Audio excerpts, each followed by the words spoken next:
Financial sector outlook नहीं समझ में आ रहा है. Market seems overvalued. Everybody is talking it's overvalued, but everybody knows और everybody says that there is absolutely no expectation of any correction also happening in the market. So कुछ समझ में आ रहा नहीं है. Everybody is bewildered. एंड जो सबसे ज्यादा लोग ओवर कॉन्फिडेंट होकर रखे, those who have started in the markets in the last 3 years because they've only seen the bull run, they've not seen the cycle. They'll get very overconfident. They'll push me also into buying कि ये वाला stock खरीदो पक्का इतना जाएगा. 4 stock का example दिखाएंगे कि ये वाला देखो इतना गया, ये वाला देखो इतना गया. तो मेरा बात नहीं मान रहा, देखा नहीं मान रहा बिकॉज मेरे को पैसा नहीं डूबने है. And I am more comfortable in terms of investing in long term in those stocks and all.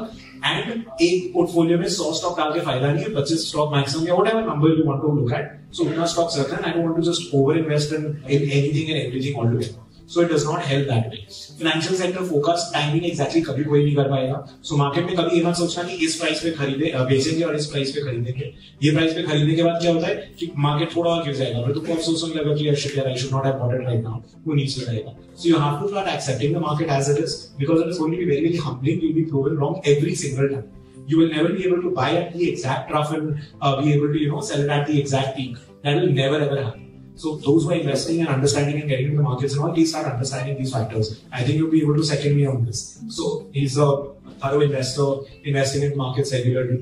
So when you're looking at these things, so mental capacity build करना बहुत जरूरी है, EQ build करना बहुत जरूरी है. जॉब में देखता हूँ मेरे ऑफिस में कुछ थोड़ा बहुत जानवर पड़ जाएगा, उतना में रोना होना शुरू. So you can't do that in office space. You have to understand EQ develop करना.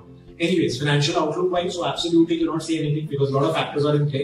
अभी कोरिया क्या कर रहे हैं दोनों एक दूसरे के साथ में. चाइना तो ठंडा पड़ गया, वो ताइवान के साथ ज्यादा कुछ करता हुआ दिख रहा नहीं है. But the global factors are seeming absolutely uncertain. So you don't know exactly when what is going to happen. So exactly कोई forecast वगैरह वैसा कुछ कर नहीं सकता. Long term के लिए invested रहो obviously.